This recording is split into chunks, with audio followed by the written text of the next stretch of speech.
ہمارے علماء نے لکھا کہ ماں بچھڑے بیٹے کا اتنا انتظار نہیں کرتی جتنا اللہ اپنے بگڑے ہوئے بندے کا انتظار کرتے ہیں۔ اسی لیے تو قرآن مجید میں فرمایا یا ایھا الانسان ما غرک بربک الکریم، اے انسان تجھے تیرے کریم پروردگار سے کس چیز نے دھوکے میں ڈال دیا۔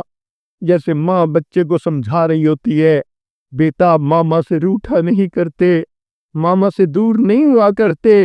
لگتا ہے اس آیت مبارکہ میں اللہ رب العزت بندوں کو اسی طرح سمجھا رہے ہیں، اے بندو اپنے پروردگار سے روٹھا نہیں کرتے، اس سے دور نہیں جایا کرتے۔ آؤ پروردگار کا در کھلا ہے۔ حقیقت بات تو یہ ہے جو رب کریم کے دروازے سے پیٹھ پھیر کے جاتا، آداب شاہانہ کا تقاضا یہ تھا اس بندے کی پشت میں ایک لات لگوائی دی جاتی اور اس کے لیے دروازے کو بند کر دیا جاتا۔ او بدبخت، میرے دروازے کو پیٹھ پھیر کے جا رہا ہے، اب یہ دروازہ ہمیشہ کے لیے بند کر دیا۔ مگر اللہ رب العزت ایسا تو نہیں کرتے، دروازہ کھلا رکھتے ہیں، بندے کو چاہتے ہیں کہ میرے در پر آئے۔ بلکہ علماء نے لکھا ہے ایک نوجوان جس نے ساری زندگی شیطانی، شہوانی، نفسانی کاموں میں گزار دی، حتیٰ کہ بڑھاپا آ گیا، نوکری نہ رہی، کوئی کمانے کا ذریعہ نہ رہا، اولاد تھی نہیں، بیوی بھی فوت ہو گئی، اب وہ اکیلا کسی رشتہ دار کے گھر میں پڑا رہتا ہے۔ تو وہ بندہ جس کے پاس نہ مال ہے، نہ جمال ہے، نہ دنیا کی کوئی اور چیز ہے، ہر وقت کھانستا رہتا ہے، اس کو رشتہ دار بھی کہتا ہے اے بوڑھے تمہارے کھانسنے کی وجہ سے میرے بچے پریشان ہوتے ہیں، چلے جاؤ یہاں سے۔ اس نے بھی دھکا دے دیا تو اس وقت وہ بوڑھا اس گھر سے نکلتا ہے، ہاتھ میں لاٹھی پکڑی ہوئی ہے، کمر ٹیڑھی ہو گئی، اب ہانپتا ہوا، کانپتا ہوا، چلتا ہوا سوچتا ہے کہاں جاؤں، کوئی در نہیں، کوئی گھر نہیں، محبت کرنے والی بیوی نہیں، اولاد نہیں، میں اکیلا ہوں، بے سہارا ہوں۔ اس وقت تجھے خدا کا در یاد آتا ہے کہ چلو میں اللہ کے گھر جاتا ہوں۔ اب یہ بندہ جب مسجد میں آتا ہے، اللہ رب العزت اسے تانے نہیں دیتے، جب جوانی تھی تجھے مسجد اس وقت کیوں نہ یاد آئی، جب مال تھا تجھے مسجد کیوں نہ یاد آئی، جب حسن و جمال تھا کیوں مسجد یاد نہ آئی، اب تیرے پاس ہے کیا، جسم پہ بوٹی نہیں، پیٹ میں آنت نہیں، اب تمہیں میرے پاس آنے کا وقت آیا۔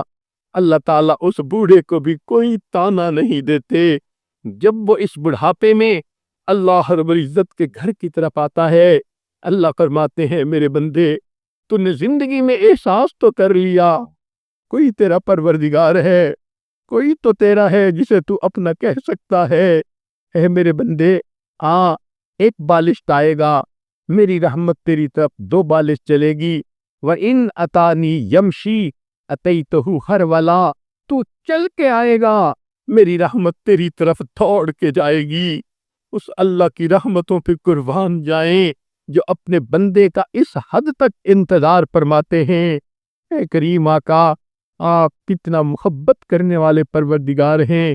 چنانچہ علماء نے لکھا ہے اللہ رب العزت نے اپنی رحمت کے 1000 حصے کیے، ایک حصہ اس میں دنیا میں اتارا، اس حصے کی وجہ سے آپس میں تم محبتیں دیکھتے ہو۔ 999 حصے رحمت قیامت کے دن ایمان والوں کے لیے ظاہر ہوگی۔ اب اگر ماں کو کہا جائے تیرے بچے کو تکلیف دیتے ہیں تو ماں کبھی گوارا نہیں کر سکتی۔ مشہور واقعہ ہے کہ ایک مرتبہ نبی علیہ الصلوۃ والسلام کو اطلاع ملی کہ علقمہ رضی اللہ عنہ نوجوان ہیں، روح قبض نہیں ہو رہی۔ نبی علیہ السلام بلال اور صہیب کو ساتھ لے کر ان کے پاس آئے، پتہ چلا کسی وجہ سے ماں ناراض ہے۔ نبی علیہ السلام نے اس کی والدہ کو کہا آپ بچے سے راضی ہو جائے۔ وہ کہنے لگی میں ہرگز نہیں ہوں گی، میرا دل بہت خفا ہے۔ جب ماں نے انکار کر دیا، نبی علیہ السلام نے اپنے صحابہ سے کہا کہ جاؤ لکڑیاں کاٹ کے لاؤ، چنانچہ وہ گئے، لکڑیاں لے کر آئے، ڈھیر لگ گیا۔ نبی علیہ الصلوۃ والسلام نے کہا اچھا اس کو ہم آگ لگائیں گے، جب خوب آگ جلے گی تو ہم القمہ کو اس کے اندر ڈال دیں گے۔ بوڑھی عورت کو پتہ چلا، پوچھنے لگی میرے بیٹے کو آگ میں کیوں ڈالیں گے؟ نبی علیہ السلام نے فرمایا جب تم اسے معاف نہیں کرو گی اس نے جہنم کی آگ میں بھی تو جا کر جلنا ہے، ہم اسے یہیں آگ میں ڈال دیتے ہیں۔ جب ماں نے دیکھا کہ معاملہ سیریس ہے، کہتی ہے اچھا میرے بچے کو آگ میں نہ ڈالیں، میں نے اپنے بچے کو معاف کر دیا۔ ماں بچے کی تکلیف برداشت نہیں کر سکتی۔ اللہ رب العزت کا بھی معاملہ اسی طرح ہے۔ اگر کسی کے دل میں یہ سوال آئے پھر تکلیفیں کیوں آتی ہیں، پریشانیاں کیوں آتی ہیں، تو اس کی وجہ یہ ہے کہ اللہ رب العزت اپنے بندوں کے گناہوں کو دھوتے ہیں، معاف کرتے ہیں۔ آپ نے نہیں دیکھا خامد ایک کمرے میں بیٹھا ہے، اسے دوسرے کمرے میں بچے کو رونے کی آواز آتی ہے، وہ پوچھتا ہے کہ بچے کے پاس کوئی ہے؟ جواب ملتا ہے کہ اس کی ماں موجود ہے۔ وہ کہتے ہیں یہ کیسی ماں ہے، پاس بھی ہے پھر بچہ رو رہا ہے، اسے بتاؤ کہ ماں ہی تو رلا رہی ہے۔ وہ حیران ہوگا ماں رلا رہی ہے، جواب ملے گا ہاں بچے نے نجاست کر دی تھی، نجاست میں لتھڑ گیا تھا، ماں اسے صاف کر رہی ہے، نئے کپڑے پہنا رہی ہے، اور بچہ اس وجہ سے نہانے کی وجہ سے رو رہا ہے۔ تو یہ بچے کا رونا ماں کی سختی کی وجہ سے، ناراضگی کی وجہ سے، یا ماں کی دشمنی کی وجہ سے نہیں، ماں کی محبت کی وجہ سے ہے۔ ماں برداشت نہیں کرتی اس کے بچے سے بو آئے، اس کے بچے کے کپڑے میلے ہو، وقتی رونے کو برداشت کر لیتی ہے، لیکن بچے کو نہلا کے صاف کپڑے پہناتی ہے، پھر اس کو اپنے سینے سے لگا لیتی ہے۔ یہی معاملہ انسان کا ہے، دنیا میں رہتے ہوئے ایسے گناہ کر لیتا ہے، اس کا باطن نجس ہو جاتا ہے، دل سیاہ ہو جاتا ہے، گناہوں کی نجاست اس کو باطنی طور پر ناپاک کر دیتی ہے۔ اللہ رب العزت اس بندے کی نجاست کو پسند نہیں فرماتے، وہ خود بھی پاک ہیں، انہیں پاک بندہ اچھا لگتا ہے، لہذا کوئی بیماری، کوئی مصیبت، کوئی پریشانی بندے پر بھیج دیتے ہیں۔ ان کا اصل مقصد بندے کی میل کچیل کو اتارنا ہوتا ہے، بندے کو پاک صاف کرنا ہوتا ہے۔ پھر اللہ رب العزت اس بندے کو اس طرح بیماری سے پاک کر دیتے ہیں جیسے اس دن پاک تھا جب اس کی ماں نے اس کو جنم دیا تھا۔ قربان جائے اللہ کی رحمت پر کہ یہ بیماریاں بھی رحمت کی شکل میں آ جاتی ہیں، بندے کو دھونے کے لیے، آخرت کے عذاب سے بچانے کے لیے۔ ان اللہ بالناس لرؤوف الرحیم، اللہ رب العزت اپنے بندوں پر بڑے رؤوف اور بڑے رحیم ہے۔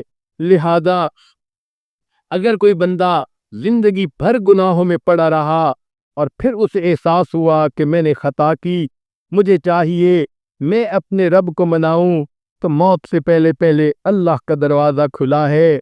بندے کو چاہیے کہ وہ آئے اپنے رب کو منا لے تاکہ اللہ رب العزت اس گناہوں کو معاف کر دے۔ حتیٰ کہ اللہ اتنے خوش ہوتے ہیں، اولئک یبدل اللہ سیئاتہم حسنات، اللہ تعالیٰ اس بندے کے گناہوں کو اس کی نیکیوں میں تبدیل فرما دیتے ہیں۔ چنانچہ ابن قیم رحمت اللہ علیہ نے ایک واقعہ لکھا، فرماتے ہیں میں ایک مرتبہ ایک گلی میں سے گزر رہا تھا، ایک دروازے کے قریب جب پہنچا میں نے دیکھا کہ دروازہ کھلا، ایک ماں اپنے 8-9 سال کے بچے پر خفا ہو رہی تھی، ناراض ہو رہی تھی، کہہ رہی تھی تو ڈھیٹ بن گیا، ضدی بن گیا، میری کوئی بات نہیں مانتا، کام چور بن گیا، کوئی کام نہیں کرتا، اور کہہ رہی تھی اگر تم نے میری بات نہیں مانی دفع ہو جاؤ، میں تمہاری شکل نہیں دیکھنا چاہتی۔ غصے میں ماں نے جو بچے کو دھکا دیا، وہ بچہ گھر کے دروازے سے باہر آ گرا، ماں نے دروازہ بند کر لیا۔ وہ فرماتے ہیں میں اس بچے کو دیکھنے کھڑا ہو گیا، تھوڑی دیر وہ بچہ روتا رہا، پھر ملا کر وہ اٹھا، آہستہ آہستہ قدموں کے ساتھ اس نے گلی کے ایک کونے پہ جانا شروع کیا، حتیٰ کہ جب کونے پر پہنچا وہاں جا کر پھر کھڑا ہو گیا جیسے کچھ سوچ رہا ہو، پھر آہستہ قدموں سے واپس آیا، اپنے گھر کی دہلیز پر آ کر بیٹھ گیا، تھکا ہوا تھا، سو گیا۔ تھوڑی دیر کے بعد اس کی ماں نے کسی کام کے لیے دروازہ کھولا، دیکھا تو بچہ دروازے پر ہی لیٹا ہوا ہے۔ ماں کا غصہ ٹھنڈا نہیں ہوا تھا، پھر وہ چہند کہنے لگی، جاتا کیوں نہیں؟ چلا جا یہاں سے، اگر تو نے میری بات نہیں ماننی تو میں تجھے دیکھنا بھی پسند نہیں کرتی۔ جب ماں نے اسے پھر ڈانٹا، بچے کی آنکھ کھلی، وہ کھڑا ہوا، آنکھوں میں سے پھر آنسو آ گئے، کہنے لگا، امی جب آپ نے مجھے دھکا دے دیا تھا میں نے سوچ لیا تھا میں یہاں سے چلا جاتا ہوں۔ امی میں نے سوچا تھا میں کسی کا نوکر بن جاؤں گا، مجھے کھانا بھی مل جائے گا، مجھے رہنے کی جگہ بھی مل جائے گی۔ اور یہ سوچ کر امی میں گلی کے موڑ تک پہنچ گیا تھا، لیکن وہاں جا کر مجھے خیال آیا مجھے روٹی بھی ملے گی، کھانا بھی ملے گا، ٹھکانہ بھی ملے گا، لیکن امی جو محبت مجھے آپ دیتی ہے وہ محبت مجھے پوری دنیا میں کہیں نہیں مل سکتی۔ یہ سوچ کے میں واپس آ گیا۔ امی آپ ناراض ہو تو بھی آپ کا بیٹا، معاف کر دے تو بھی آپ کا بیٹا۔ جب بچے نے یہ بات کی ماں کی ممتا جوش میں آئی، اس نے بچے کو سینے سے لگایا، میرے بیٹے اگر تو یہ سمجھتا ہے جو محبت میں تجھے دے سکتی ہوں وہ دنیا میں کوئی اور نہیں دے سکتا، میرا دروازہ کھلا ہے، آ جا گھر میں زندگی گزار لے۔ ابن قیم رحمت اللہ علیہ یہ واقعہ لکھنے کے بعد فرماتے ہیں کہ جب اللہ رب العزت کا گنہگار بندہ اپنے گناہوں پر نادم اور شرمندہ ہو کر اللہ کے دروازے پہ حاضر ہوتا ہے اور آ کر کہتا ہے، الہی عبدک العاصی کا، اللہ آپ کا گنہگار بندہ آپ کے دروازے پر حاضر ہے، مقرم بالذنوب وقد دعاکا، اللہ اپنے گناہوں کا اقرار کرتا ہے اور آپ کی خدمت میں یہ گزارش کرتا ہے، فَإِن تَغْفِرْ فَأَنْتَ لِذَاكَ أَهْلٌ، اللہ اگر آپ معاف کر دیں تو آپ کو تو یہ بات صحیح ہے، وَإِن تَطْرُدْ فَمَن يَرْحَمْ سِوَاكَ، اللہ اگر آپ مجھے دھکا دے دیں تو پھر میرے لیے کون ہے جو مجھ پر رحم کرنے والا ہو۔ عجیب بات ہے، دنیا کی روٹی کا سوال کرنے والا کسی دروازے سے خالی چلا جائے، اس کو کوئی حسرت نہیں، کوئی افسوس نہیں، دوسرے دروازے پہ چلا جائے گا، نہ ملی تیسرے دروازے پہ چلا جائے گا، مگر معاملہ تو انسان کا ہے۔ اگر وہ اللہ رب العزت کے دروازے پر آیا اور یہ دروازہ نہ کھلا، اب اس کے لیے دوسرا کوئی دروازہ نہیں۔ جو اللہ کے دروازے سے خالی جاتا ہے وہی بدبخت ہوتا ہے، وہی شقی ہوتا ہے۔ ہم اللہ رب العزت کی رحمت کو سوچیں اور اپنے گناہوں پر نظر ڈال کر آج کی اس محفل میں یہ فیصلہ کریں، اے کریم آج تک ہم اپنے زندگی غفلت میں گزارتے رہے، نمازوں میں سستی ہوتی رہی، پردے میں کوتاہی ہوتی رہی، زبان سے دوسروں کی غیبت ہوتی رہی، بہتان بازی ہوتی رہی۔ اے اللہ آج ہمیں اپنے گناہوں کا احساس ہوا، ہم آج کے بعد ایک نیک عورت بن کر زندگی گزاریں گی۔ اے اللہ ہم کوئی گناہ نہیں کریں گی، اے کریم ہمارے گناہوں کو معاف کر دیجیے۔ ہم نے تو دنیا میں دیکھا ہے کہ اگر کسی گھر کی عورتیں چل کے کسی دروازے پہ آ جائے لوگ تو قتل کا مقدمہ بھی معاف کر دیتے ہیں، عورت چل کے آ گئی ہے۔ اگر دنیا دار انسان عورت کے آنے کا اتنا لحاظ کرتا ہے، ذرا عورتیں سوچیں آج وہ اپنے گھروں سے چل کے اللہ کے اس گھر میں آ کر بیٹھ گئی ہیں۔ اے مولا ہم آپ کو منانا چاہتی ہیں، اللہ ہم اپنے دل کے غم کس کو سنائیں، آپ تو سینوں کے بھید جاننے والے ہیں۔ اللہ ہمارے حال پر ترس کھا لیجئے، ہم پر رحم فرما دیجئے، اللہ ہمارے گناہوں کو معاف کر دیجئے۔ جب اس طرح ہم سچی توبہ کریں گے یقیناً اللہ تعالی ہمارے گناہوں کو معاف فرما دیں گے، آئندہ ہمیں نیکوکاری پرہیزگاری کی زندگی نصیب فرمائیں گے۔ وآخر دعوانا ان الحمد للہ رب العالمین۔